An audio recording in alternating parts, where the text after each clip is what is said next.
we climbed a mountain. It was right there, across from the Sundance Inn in Canmore, Alberta. Just a stone's throw from the Trans-Canada Highway. Not exactly a treacherous climb, but I had this nagging feeling it might just give Ruth a run for her money. We found our landmark, parked the car beside an off-road trail, trying to blend in with the brush. And there were these silos, rustic timber scattered at the base of our climb. The foothills, oh, they were adorned with these yellow-tinged pines, surrounded by fiery reds and deep greens, hinting at the seasonal shift. As we ascended, the incline steepened, revealing this plateau of dwarf shrubs and vibrant green turf. For the first time, we looked down at the valley below, and I was just captivated. But then, a barbed wire fence dividing the property loomed before us. All we had to do was follow the riding trail to the summit. But what if we got lost? I could always follow the fence. I found it amusing, really, how I could complicate the simplest tasks. Wrapped up in my own mind, I realized the answer was right there, glaring at me. As we walked, that riddle nagged at me. Why climb a mountain? Because it's there, right? I was determined to shake off my preconceived notions.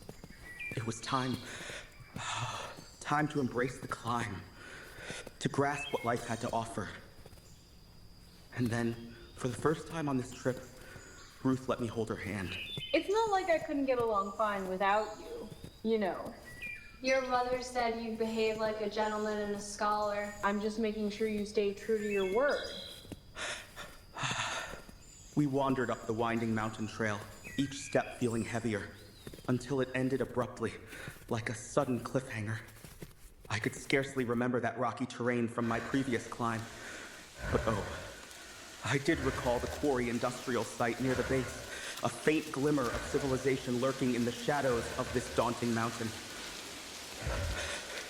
If I remember correctly, it should be just beyond that ridge, I assured, my voice shaky. The tree line should appear, and we'll soon reach the top. But as we climbed, reality hit me hard. I was dead wrong. My credibility? Gone. Yet Ruth, unfazed, pressed on with her unwavering logic. There was only one direction for us, and that was up.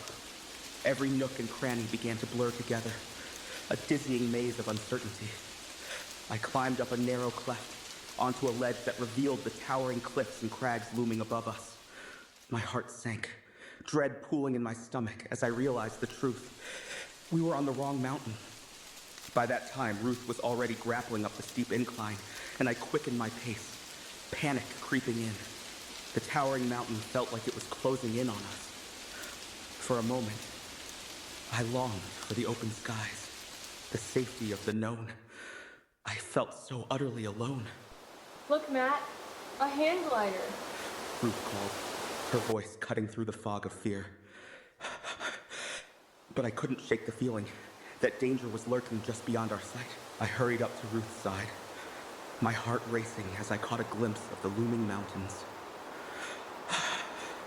Above us, a steep sea of shale threatened to swallow our view whole, while below, those breathtaking miniatures seemed to mock the towering white peaks that surrounded us.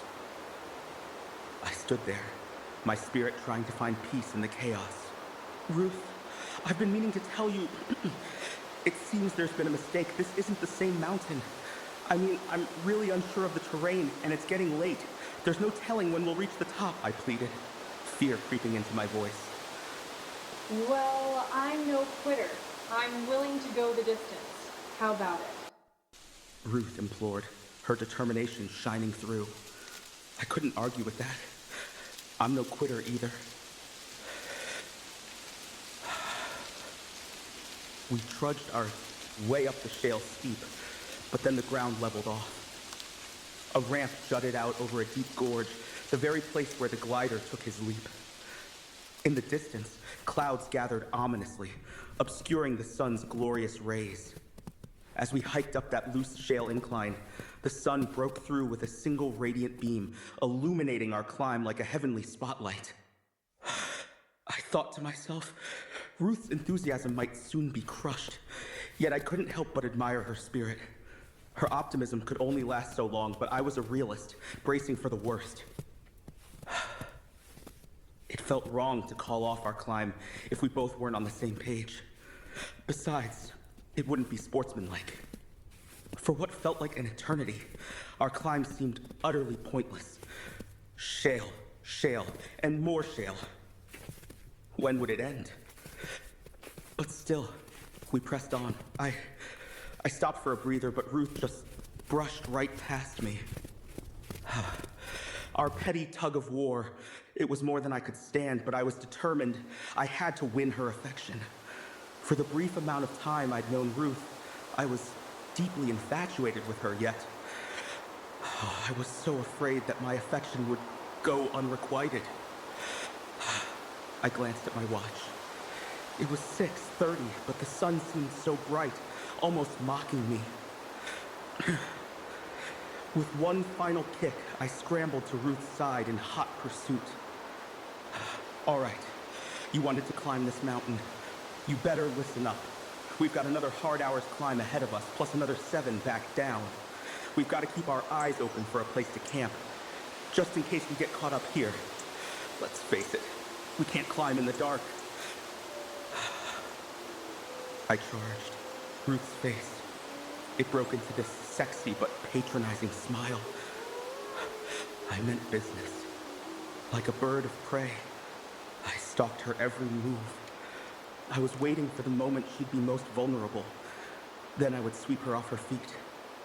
Together, we lurched our way past these jagged rocks and boulders. I spotted a handful of dried rootwood that we could use to start a fire. And then, a stream of crystal clear water trickled by us. I filled my cupped hands with that refreshing draught as we hurried on our way. Oh gosh. I twisted my way up this narrow ravine, moving so slowly, so carefully, just trying to keep my cool while Ruth, she scampered ahead, like 20 feet or something. My mind was racing, just racing, you know? And the breeze, it was like it was calling me to the edge where I could just, oh no, plummet to my dusty death. I glanced at our destination, the peak itself. Our conversation, it reminded me of something from modern physics. You see, there's this concept that, oh, it's chilling. There may be two viewpoints about some things that are mutually contradictory, yet both are equally correct. It's called the principle of complementarity.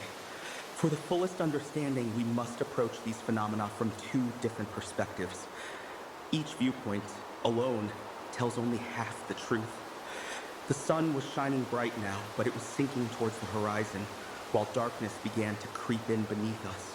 At long last, we stepped up to the narrow ravine. And then, as Ruth sprang over the jagged rock, I was suddenly gripped with fear. What would you do if I fell?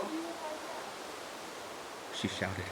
At first, I was quiet, but then my silence exploded into a boisterous, gut-wrenching laugh. I mean, was I laughing in the face of death?